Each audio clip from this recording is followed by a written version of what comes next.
আমি একটা লেখা পড়েছিলাম, লেখাটা ছিল একটা লোক রাতের বেলা সে মোবাইল দেখতেছে, মোবাইলের মধ্যে সে একটু খারাপ দৃশ্য দেখাচ্ছিল। এমন সময় মেয়ে গিয়ে ঘরে ঢুকলো, মেয়ে ঘরে ঢুকে দেখলো বাবা তার মোবাইলের মধ্যে খারাপ দৃশ্য দেখে। আছে কিনা এমন ছেলেরা, এমন আছে কিনা বলেন? এগুলির কারণেই তো জানা, এগুলির কারণেই তো জানা দৃশ্য দেখছে, মেয়ে দেখে ফেললো। মেয়ে তখন বাবাকে বলল, বাবা তোমার লজ্জা লাগলো না? লজ্জা করে না? একটা শব্দ বলেছে, লজ্জা করে না বাবা, লজ্জা করে না বাবা। মেয়েটা ঘরে চলে গেল।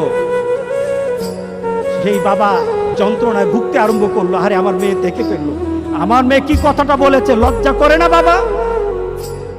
মেয়েটা সহ্য করতে পারলো না, সে লোকটা অফিসে চলে গেল, অফিস করতেছে কিন্তু আর ভালো লাগে না। মেয়েটা কি বলেছে, লজ্জা লাগে না বাবা। কিন্তু মেয়েটার যন্ত্রণায় সে হার্ট ফিল করলো, বাবার এই অবস্থা দেখে হার্ট ফিল করলো। মেয়েটা এরপরে মারা গেল।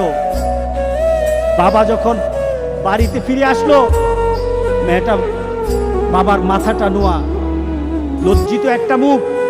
এখনই আমার মেয়ের সাথে দেখা হলে আমার কানে বাজতেছে, আমার মেয়ে আমাকে বলেছে লজ্জা লাগে না বাবা। আমি কিভাবে আমার মেয়ের সামনে যাব, আমি কিভাবে আমার মেয়ের সামনে যাব? এই চিন্তা যখন করতেছে, এমন সময় দরজা খোলার সাথে সাথে একটা চিৎকার শুনলো।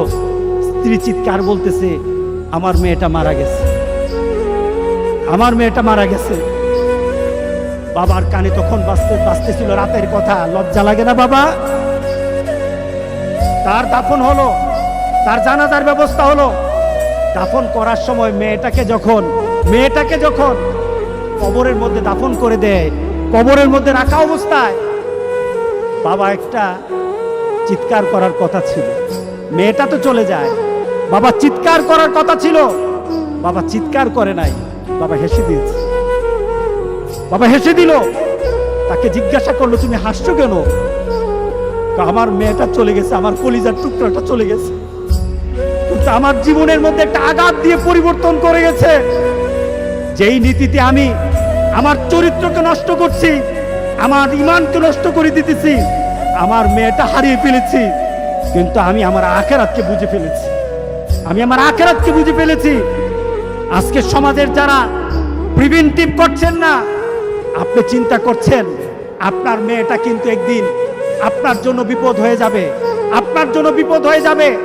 এই মেয়েটা যদি চরিত্রবান হয় তাহলে আপনার জন্য এটা কাল হাসুরের দিন আপনার জন্য অনেক কিছু পাওয়া হবে। আর এই মেয়েটা যদি চরিত্রহীন হয় তাহলে মনে রেখে দিয়েন, আপনার মেয়ে কিন্তু আপনাকে ছাড়বে না, আপনার মেয়ে আপনাকে ছাড়বে না। সুতরাং আমরা যদি হতে চাই ভালো একটা বাবা হবো, রাজি আছি সবাই? এই দুশ্চরিত্র স্বভাব যার মধ্যে আছে, যেই বাবার মধ্যে দুশ্চরিত্র স্বভাব আছে, এই কারণেই মেয়েগুলি খারাপ হয়, ছেলেগুলি খারাপ হয়। বাবা নামাজ নাই, মেয়ের নামাজ নাই, মার নামাজ নাই, মেয়ের নামাজ নাই, ছেলের নামাজ নাই। সুতরাং আমরা চলুন একটা সুন্দর একটা সমাজ চিন্তা করি, যেই সমাজের মধ্যে খারাপই থাকবে না, প্রতিরোধ গড়ে তুলবো ইনশাআল্লাহ। রাজি আছি সবাই?